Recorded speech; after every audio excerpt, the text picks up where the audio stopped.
Good morning, and welcome to this panel entitled Supply Chain Security Through the Strait of Hormuz, presented to you by the Institute for Defense and Business in Chapel Hill, North Carolina.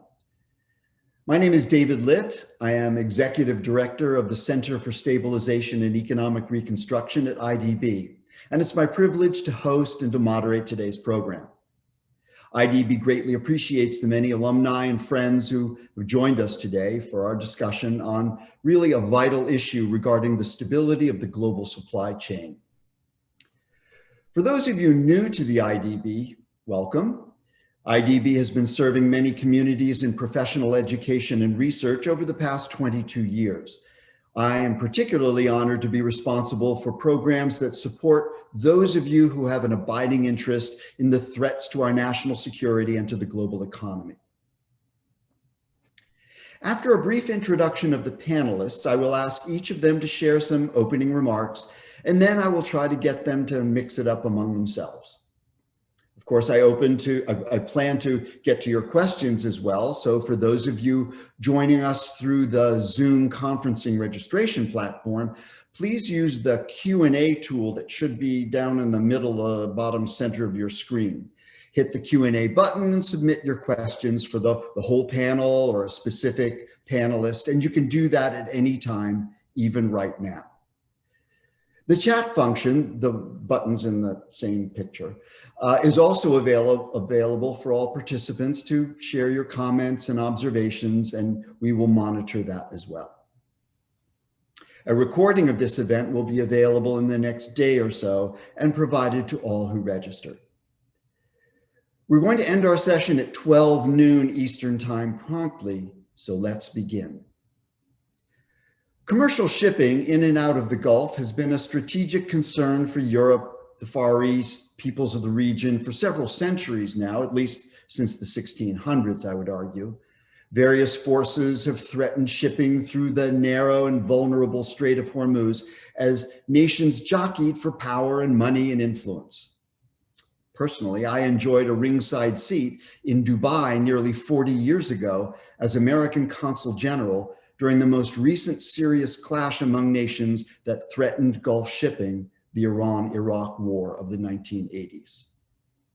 Well, we're not at that point today, of course, but we have experienced critical developments recently that impact the global supply chain, big strategic ones like the global pandemic, and small episodic ones like the unfortunate accidental blockage of the Suez Canal by that mammoth container ship Ever Given last March. These developments, large and small, have underscored the fragility of the global supply chain and its vulnerability to disruption. Today, we will combine these two phenomena into one discussion: the importance of shipping through the Strait of Hormuz and the vulnerability of the global supply chain to these disturbances in the force. We will look at three principal questions. How important is the Gulf to the global supply chain? How vulnerable are logistics infrastructures and modes of transportation in the Gulf? What strategies are available to mitigate the threats and the disturbances to the force? The IDB has assembled an experienced and knowledgeable panel of experts, and let me introduce them before asking for their opening statements. Mr. Mohammed Shihab is first. Mohammed is Managing Director of Maersk Saudi Arabia, covering Bahrain, Kuwait, Jordan, Iraq, and Yemen. And he has been based in Jeddah, Saudi Arabia since 2016. He's been working in different roles for Maersk in the Middle East and Europe for the past 20 years, including as Managing Director for Maersk Egypt. Major General Ken Dowd, U.S. Army retired, is currently Senior Executive at PAE, focusing on the global logistics market. His last active duty military role before retiring was as Director of Logistics Operations for the Defense Logistics Agency. He was also the leading logistician for U.S. Central Command, including in overseeing the logistics of drawing down U.S. military forces from Iraq.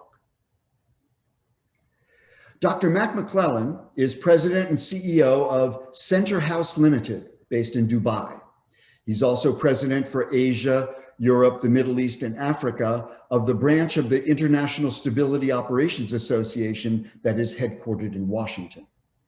He's a retired US Marine Corps officer with extensive experience throughout the Middle East and Africa over many decades. Mac actually recently published his first book, Desert Wind, a novel about the Middle East, the Marine Corps, naturally, terrorism, and everyday heroes. And I can attest to the fact that his depictions of the State Department in his book are very realistic. I encourage all of you to read it. Well, welcome to each of our panelists. Mohammed, we'll start with you with your opening remarks on the importance to the global supply chain of shipping through the Strait of Hormuz. Mohammed? Thank you, Ambassador, and good morning, good afternoon, good evening, everyone.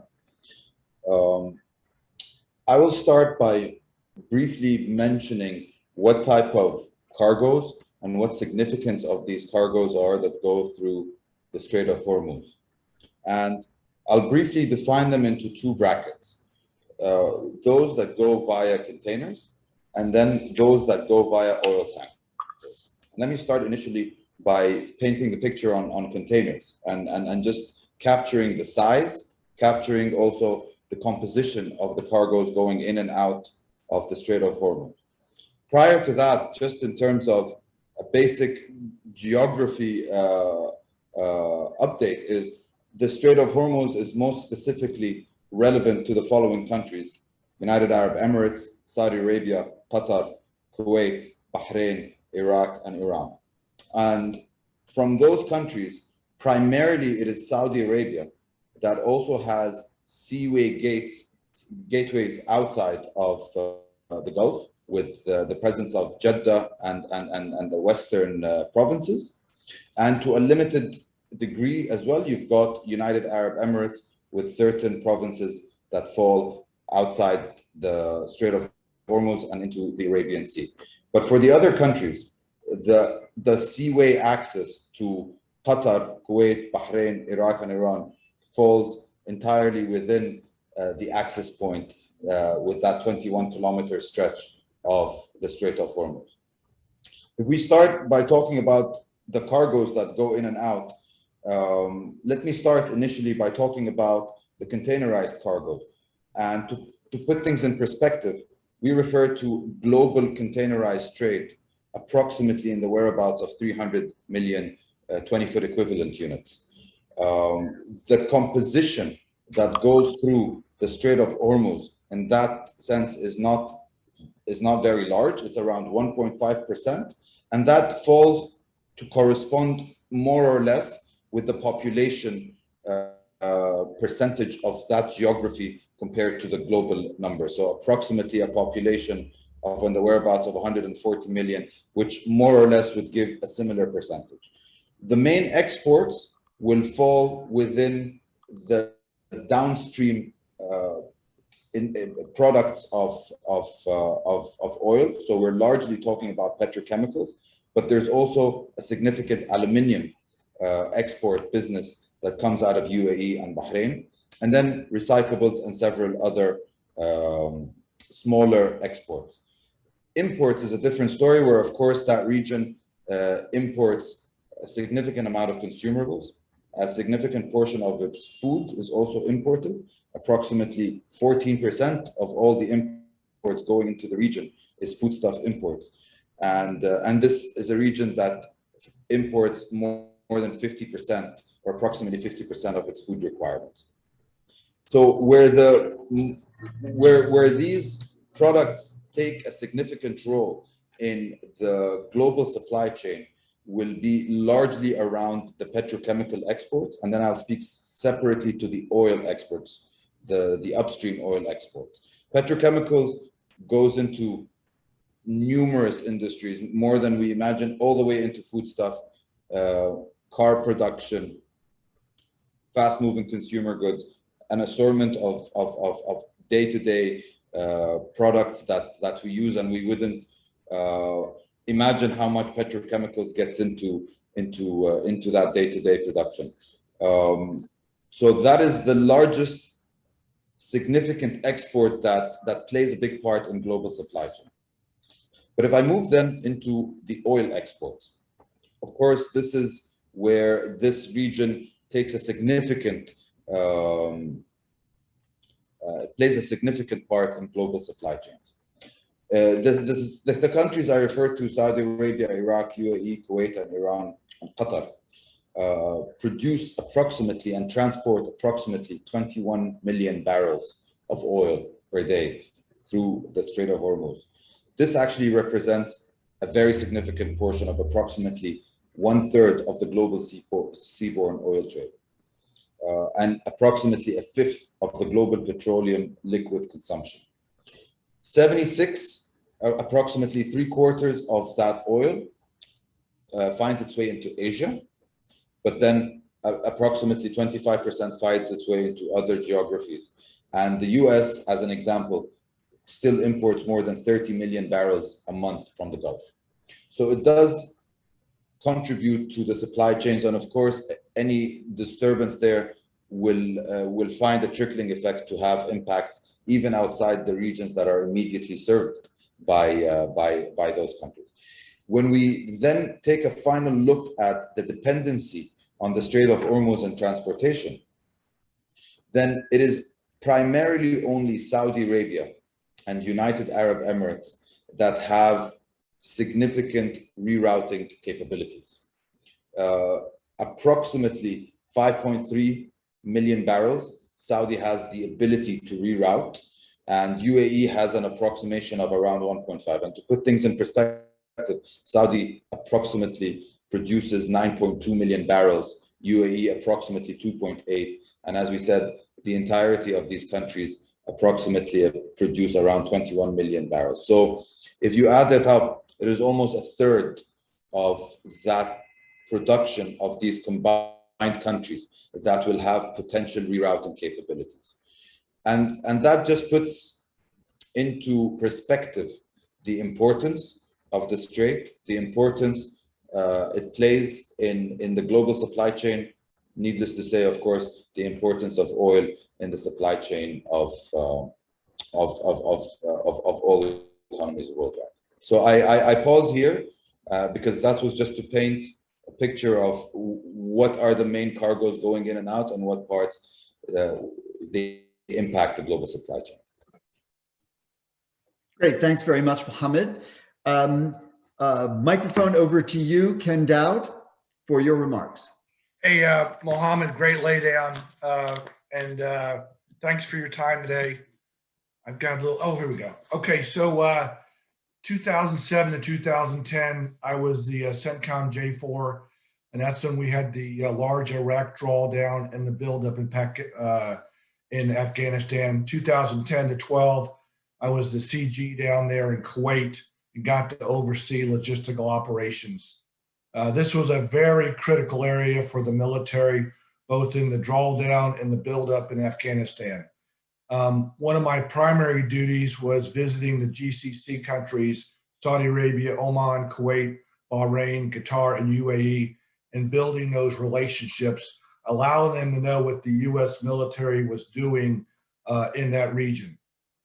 So one of the things that we really started there at CENTCOM was these rehearsals and rock drills and looking at these areas of concern. And in my first session in 2007, I had about 12 people at a conference on looking at these areas. And then I realized I needed to grow these types of meetings to include the embassies in some of these other countries and folks like DLA and folks like Maersk and those folks into these meetings so we could get their assessments. And by the time I left in 2010, there was probably 60 to 70 folks at these sessions just talking about, how we would solve these issues. One of the big things that we learned and we did, it was taking some of the pressure off the straits. So when we were doing the drawdown, we were looking for different routes that we might be able to come out of, for example, Iraq. And we went and visited with Jordan in 2009, developed a relationship with them, and allowed some of our military equipment to go out through Jordan to Aqaba and go home that way. So that took some of the pressure from coming down to Kuwait. And then in 2008, we developed a concept with Transcom called the NDN, Northern Distribution Network, where we allowed supplies and retrograde of equipment to go back out through the north instead of coming down through the PAC G-lock. And that allowed us to bring more stuff out that way. It was a little more expensive. We had to build a lot of great relationships with folks in Europe and things like that to establish that. But that was the second way that we were able to pull the stress off that route. And then the third thing that we did was what Mohammed talked about, was just watch countries like Saudi Arabia and Yemen and UAE develop these different rerouting processes of moving fuel away from the straits and going out the Suez Canal and those other routes through those different locations. But the biggest thing we did there, both in CENTCOM and TSC, was looking at that critical place there at the straits. And we had these rehearsals and rock drills and just looked at different routes. And they're still used today on how they can take the stress off that critical area as drawdowns were going up, plus ups were going on, and things coming out of different ports. So that was our big focus. It was looking at alternate methods of moving supplies, primarily food and equipment. So those are kind of my opening comments. Really appreciate David putting this together. Thanks very much, Ken. Okay, Mac, over to you for your comments, and then we'll open up a discussion. Okay, thank you, David, for inviting me and hosting this.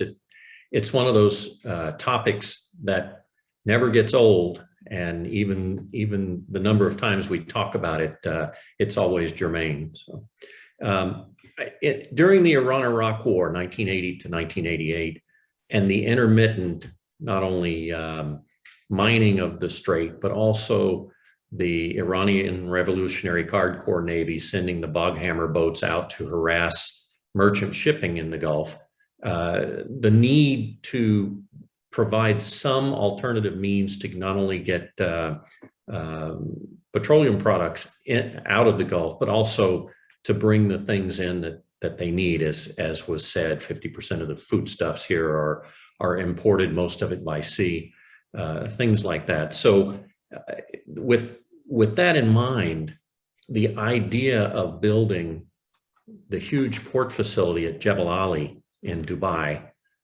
didn't seem so outlandish. It might have in the 70s when they started digging big holes in the desert, but later on it was found to be a good idea as a multimodal system to move things around. What do I mean? Jebel Ali Port, one of the largest in the world, and at the time that it was built, was one of two man-made items that you could see from outer space with the unaided eye, the other one being the Great Wall of China. Jebel Ali provided inside the Gulf a huge capability of containers, bulk products, and other things that could come in. One of the largest automobile redistribution points, in this region is right there in Jebel Ali. So the idea of expanding it into a multimodal capability made sense. Dubai World Central, the airport that has been built directly south of Jebel Ali, and not to insult anybody's intelligence, but if you're looking at Jebel Ali and Dubai World Central, they are connected by a bonded highway, basically. Something comes into Jebel Ali that is meant for break bulk and then redistribution. It goes down a bonded highway to Dubai World Central. It's loaded onto an airplane and flown out, and it never actually enters the country. So that added another piece to the multimodal capability in Dubai. Of course, you have this fantastic highway system that cuts right through the center of Jebel Ali. Jebel Ali originally was just on the seaside of the highway and now has expanded to the other side with thousands of companies. Tie that to the Ittihad Rail, which is being built, a railroad that eventually will connect the entire peninsula through a railroad system that will not only bring cargo and containers and all, but also passengers. Right now, it's for cargo. But add that to it, and you have a huge capability in one place. Now, mining the strait causes a problem for Jebel Ali, but the UAE has also looked ahead for things like that to show, for instance, the Dolphin energy pipeline that brings natural gas from Qatar to Abu Dhabi. The pipeline follows the coast all the way to Fujairah and then south into Oman. So they could move natural gas from Qatar, subsea, through the UAE as far as Oman. They also have looked at the transportation nodes to get south through the UAE into Oman all the way to Salalah and to the new port that's being built at Duqm, and be able to move things that way also. So it is in the true sense multimodal. Sheikh Mohammed bin Rashid, the ruler of Dubai, and of course it was his father who approved the construction of Jebel Ali at a time where most people thought he was out of his mind. Sheikh Mohammed views the region as not just the GCC or the Middle East. His region, as he defines it, is from South Africa to Europe, all the way across the Russia and the CIS, all the way to Asia. And so he's looking for ways to be able to move products there seamlessly, and they have that capability now. David? Thanks very much, Mac. This was a great opening session from all three of you. I very much value your insights, and it provides some fodder for us to begin our conversation. Before I ask some questions of our panelists, I would once again like to encourage those of you watching to submit your questions through the Q&A link, the Q&A button on the bottom of your Zoom screen, so we can get your insights and some of your questions and what you consider as important considerations to get our panelists to comment on them. We started with this notion that shipping in and out of the Gulf is vulnerable because this Strait of Hormuz is very narrow. It's a choke point in many senses, and would be easily, quote unquote, blocked if one entity or another wished to put pressure on others. So there's this concept of the vulnerability of this choke point.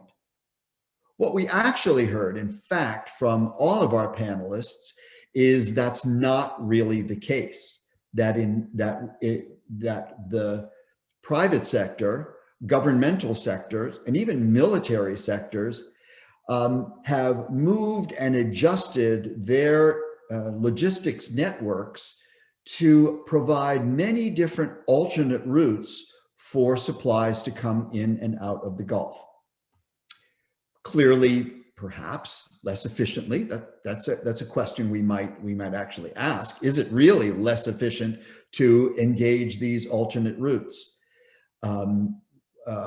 Major General Dowd talked about the Northern Network that the Coalition for Afghanistan set up in the wake of Pakistan's closing of the ground network, where shipping of goods would come into Karachi principally, and then into Afghanistan via the border with Pakistan. That was closed off or severely limited, and And so an alternate route was established. Same thing with using Aqaba, the port of Jordan. We heard from Mohammed that there are several different alternatives, and Mac has introduced us to some of the different modes of transportation, current as well as planned, that really can spread out the pain, the risk to alternate ways of doing shipping. The first question I have is to throw out to Mohammed. As I remember from my days in Dubai in the mid-'80s, as Mac was talking about the Iran-Iraq war, there was similar saber rattling and threats being thrown about, mining the Strait of Hormuz. All of those threats did one thing that really affected shipping, and that was to raise insurance rates. And once insurance rates for going into the Gulf proved to be a metric, then commercial companies adjusted their operations to account for that and to leverage what they could in order to do that. So could you, Mohammed, discuss a little bit about the role of interest rates in international shipping and how that affects a company like Maersk in making decisions about its routes and various things? Ambassador, so all shipping lines would be insuring cargoes, regardless, of course, of location, for different, against different threats. Depending on location, then the insurance rates would be elevated. So amongst the higher ones would be around Somalia, for example, for piracy and things of the sort. The way it works in insurance for shipping is that the risk picture is actually reviewed on a 7-day basis. On a 7-day basis, they would take a new review of, is there any changes either from a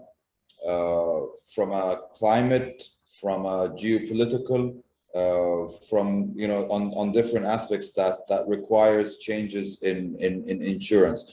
These costs have very much just been factored in as part of parcel of the costs of doing business. That said, in terms of the reviews, and I checked ahead of this panel, a review of that nature hasn't taken. So it is often the case that these rates are confirmed for on a 7-day basis. So it is not, while the review takes place frequently, the changes take place a lot more seldomly, and it hasn't been the case that there has been any seismic reviews in this regard, at least. But of course, the fact that there is a review of that nature also indicates that there's a high level of alertness in terms of ensuring that we account for all the variables that may impact risk to navigation and to cargoes going through these locations.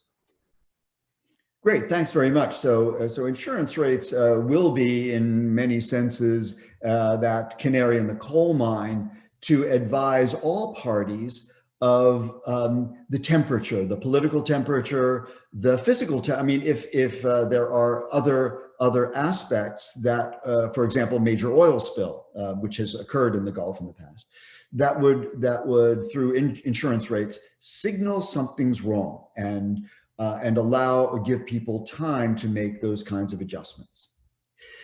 We also talked about, or both Mac and Mohammed talked about, the principal alternatives that the countries on the Arab side of the Gulf have, especially Saudi Arabia and the principal port of Jeddah, and I imagine there are other smaller ports that it can use as well as the ports on the Indian Ocean side of the UAE, Fujairah, and in the Emirate of Sharjah, where I know in the 1980s, the shipping companies worked very closely with the UAE authorities to allow ships to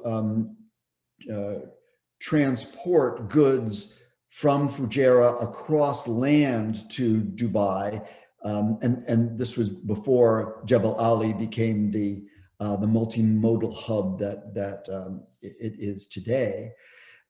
And so that kind of alternate route proved to be very, very effective in circumventing the need to go through the Strait of Hormuz in some very tense times.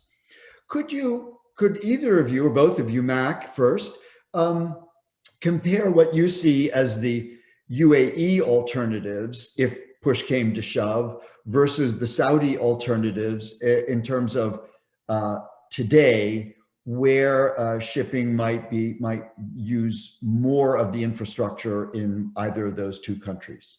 Mm-hmm. Well, Fujairah, as you mentioned, is the second or third largest bunkering port in the world. I don't know what it is today, but it's in the top 3 or 4.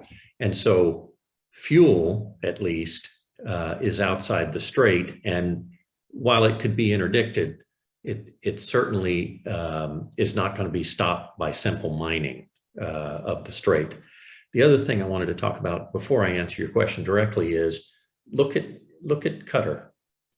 With very little notice, Qatar was cut off from the normal supply lines that the country had with Saudi Arabia and the UAE, and turned to, in that case, Turkey and Iran.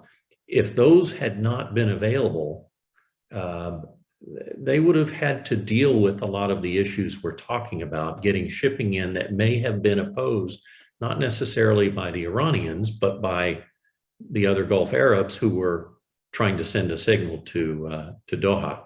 So, it can happen. It can happen very quickly. It didn't affect shipping rates or insurance or anything like that, but it certainly had an effect on a country inside the Gulf that was,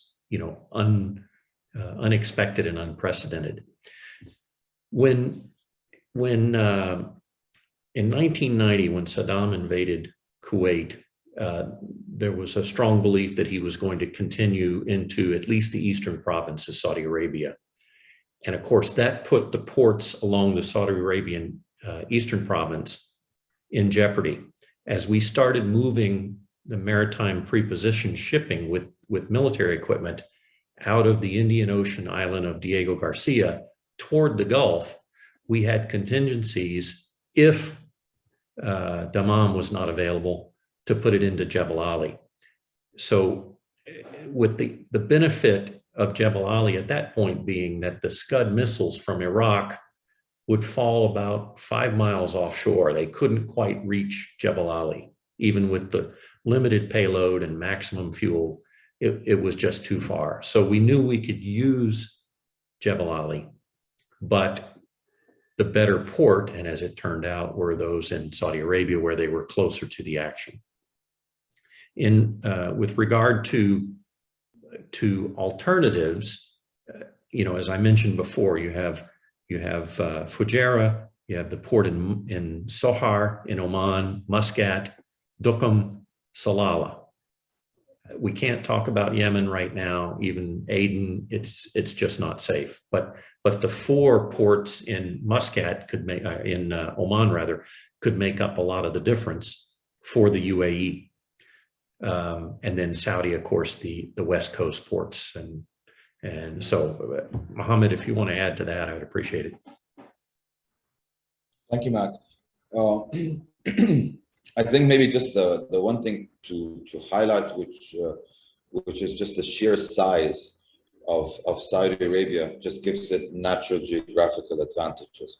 1,000-mile coastline that falls outside the premise of the conversation of the strait, and established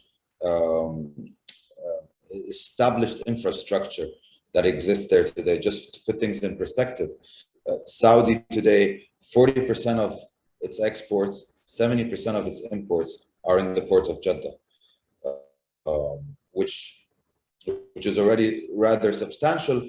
And with King Abdullah port coming 100 kilometers north, 200 kilometers north, and there's also Jizan and Yamba. So there are, by nature of geography, options, and along with the pipeline that I spoke to earlier, there's also a reasonable ability to move oil production or oil transportation as well outside. So I think there is a natural advantage that comes with the size and a population center and established infrastructure to service the population center, and of course awareness of the types of scenarios that could play out and planning ahead.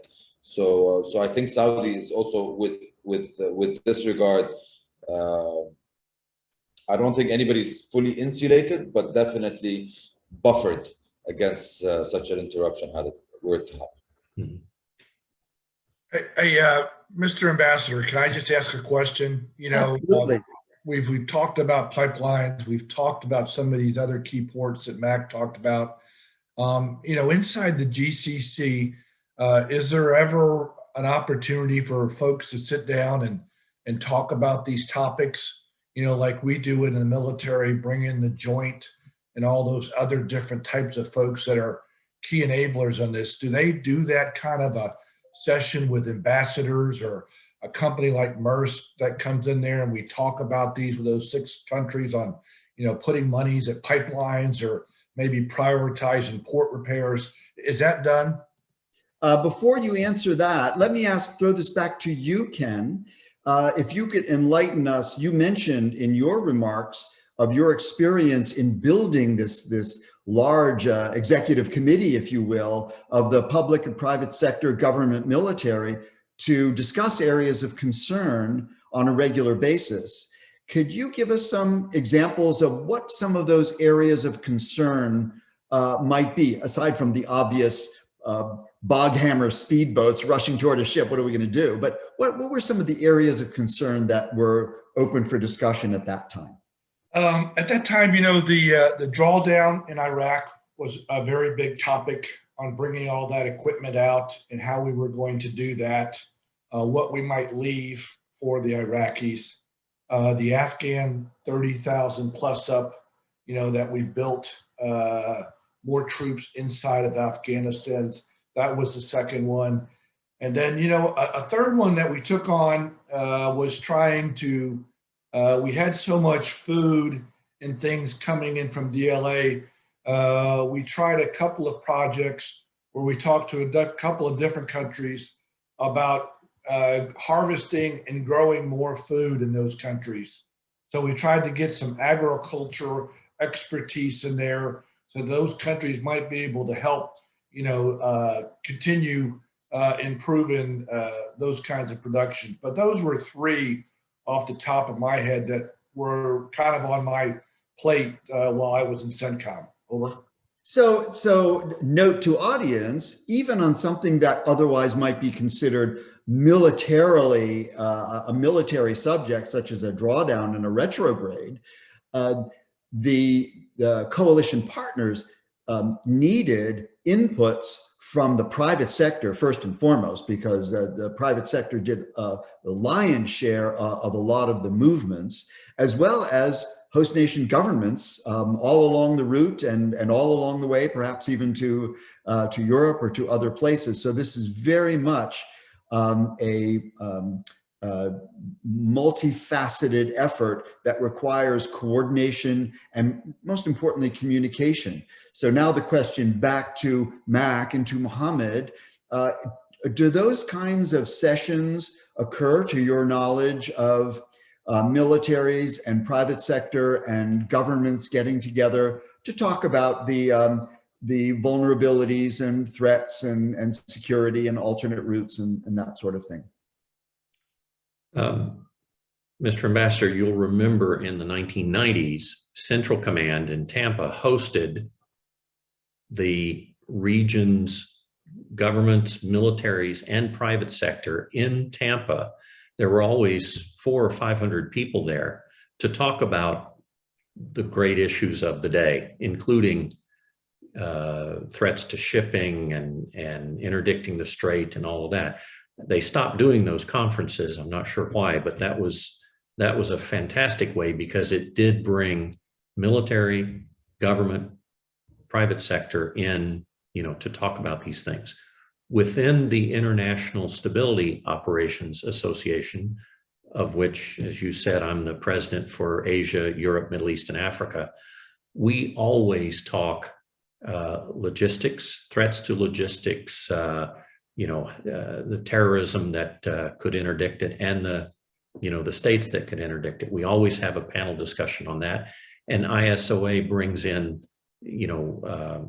government, military, private sector, US and foreign. So we do have some of that, but not enough. Mohammed, are you aware of any existing deliberations on a routine basis that involve Maersk or any other companies that you may be working with? To include, I know Maersk has a representative in Dubai. Maybe that person participates in some of the discussions that go on in Dubai. Are you aware of anything that exists right now, Mohammed? Ambassador, the answer is not directly. Not directly a forum established for this purpose. However, I think the conversation makes it into other forums just from a supply chain sustainability perspective, particularly with big exporters and big petrochemical exporters, where different conferences take place, and not necessarily just from a geopolitical security risk, but just the risk aversion of being too dependent on one source of exporting ports. So many of these companies, and we're referring to companies that are several of the biggest petrochemical companies in the world, they would find different routes to anticipate different scenarios, both operational and otherwise. And through these conversations, these deliberations take place, but not on the scale that your question was posed, which is on a intra-government, or that we are not aware of taking place. So this is perhaps a do-out for all of our audience watching today. We've just talked about several potential fora for getting together in a public-private, military-civilian, governmental, non-governmental setting to discuss issues of common concern in the stability of the global supply chain. As Mac mentioned, ISOA, the International Stability Operations Association, does that. My own institute, the Institute for Defense and Business, also participates in those kinds of things. Just setting up this very panel is an example of that. And as Ken mentioned, Central Command in the past did that as well. Under his leadership, thank you very much, as the J4. So maybe Central Command will pick up the baton again and help to bring together communication, building some trust and cooperation among various groups. I wanted to jump on a comment that Mac had made, a couple of comments that Mac had made that I think it's important for our audience to understand, and that is the relationships among countries in the Gulf is really very complex. These days, we tend to read it as black and white, very Manichaean, good and bad, when the fact of the matter is that all of the countries have long histories, and their societies are intertwined, their economies are in many ways intertwined.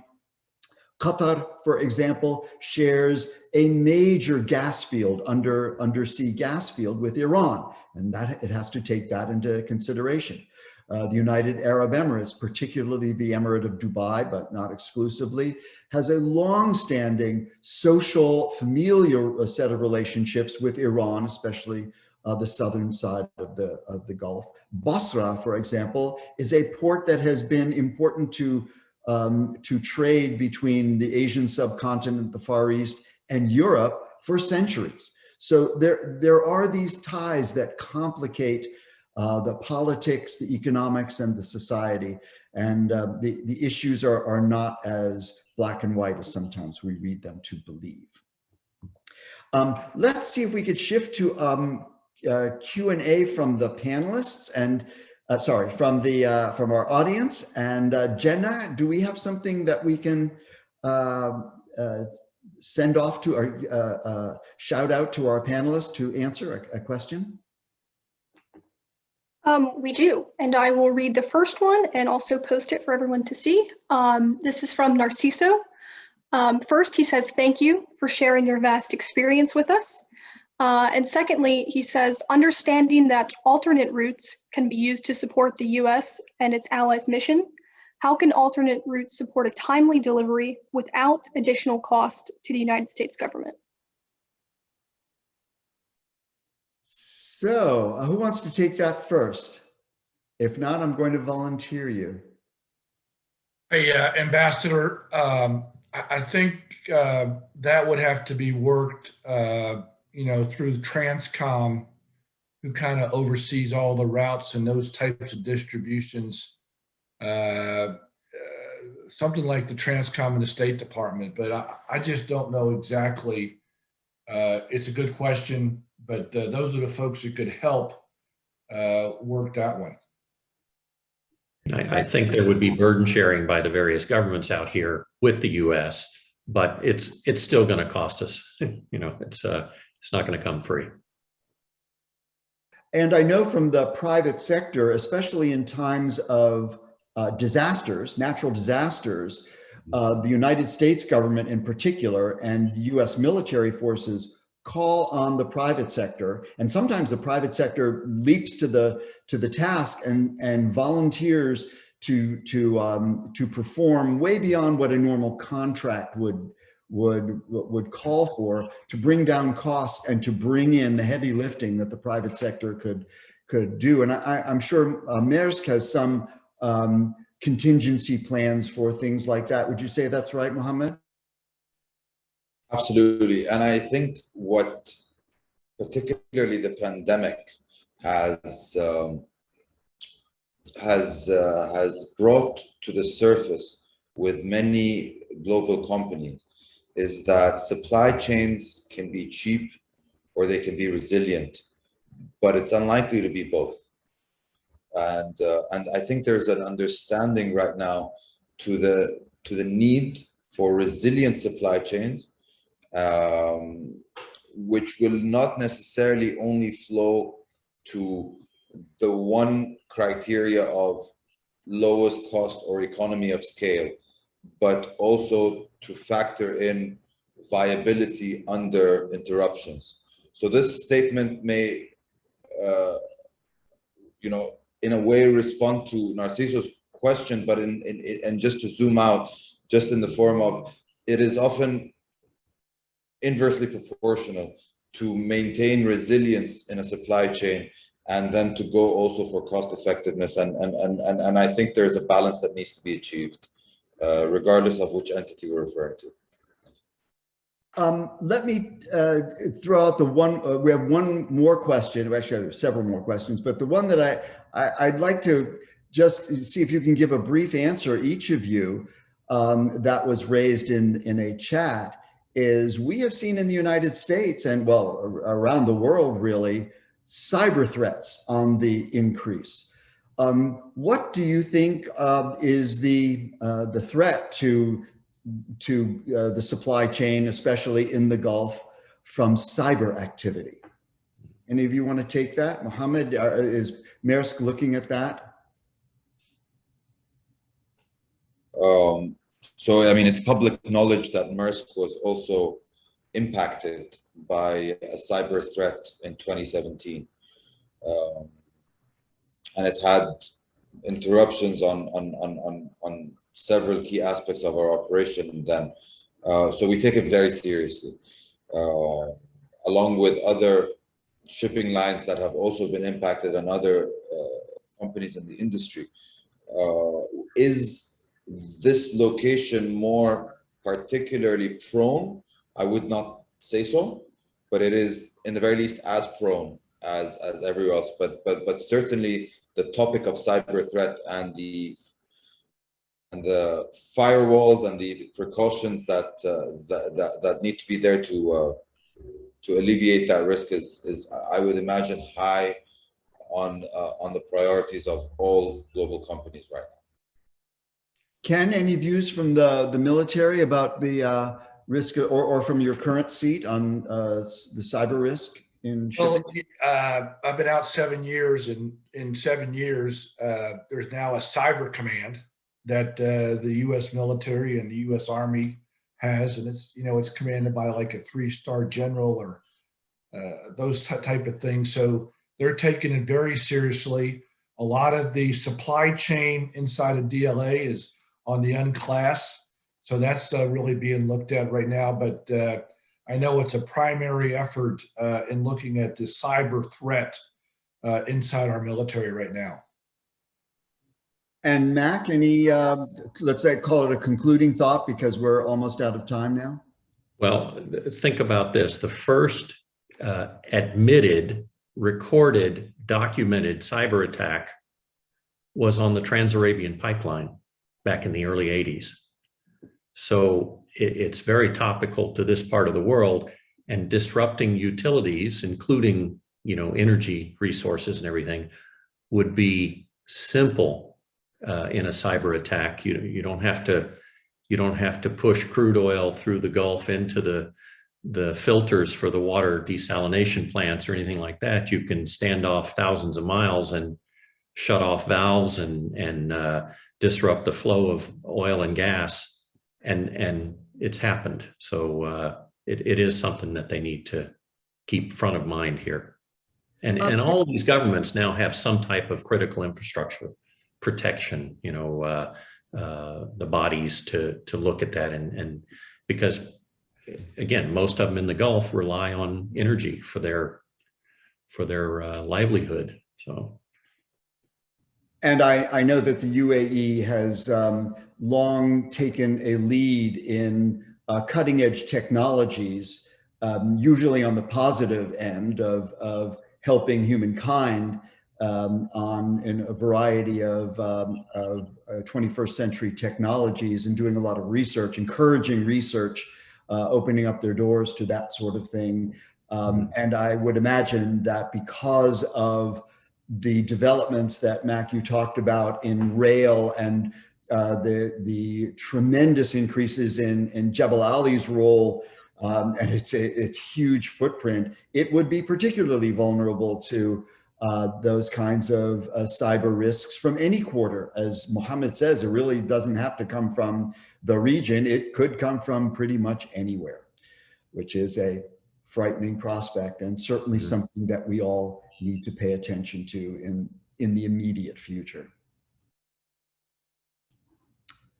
Well, regrettably, we are now out of time, and I want to thank you, Mohammed, Mac, Major General Dowd, for a really very enlightening conversation today. And thank you for everything that you do for us individually and collectively, and for taking some time to be with us this morning.